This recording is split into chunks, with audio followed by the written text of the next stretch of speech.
মাজারকে কেন্দ্র করে আজ গাজা, জুয়া, জেনা, ব্যভিচার হচ্ছে। আমরা এটা হতে দেব না। আল্লাহর ওলিদের মাজারকে, গভর্নমেন্টকে কন্ট্রোল করতে হবে। সরকার নিয়ন্ত্রণ করবে মাজার। জটধারী, ছালার চট পড়া গাঁজাখোর, এদেরকে মাজার কন্ট্রোল করতে দেওয়া হবে না।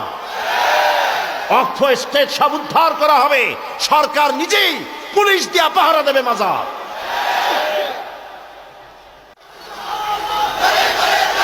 প্রিয় ভাই সব, আল আবিদুন ইবাদতকারী। ইবাদত হবে, ইবাদত হলো সব থেকে গুরুত্বপূর্ণ টাইটেল আব্দ।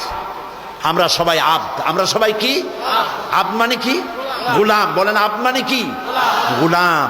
কার গোলাম? আরেকটি কথা বলে নেই, আমরা কোনো পীরের গোলাম নই। অনেকে বলে আমি অমুক দরবারের গোলাম। নওয়াজ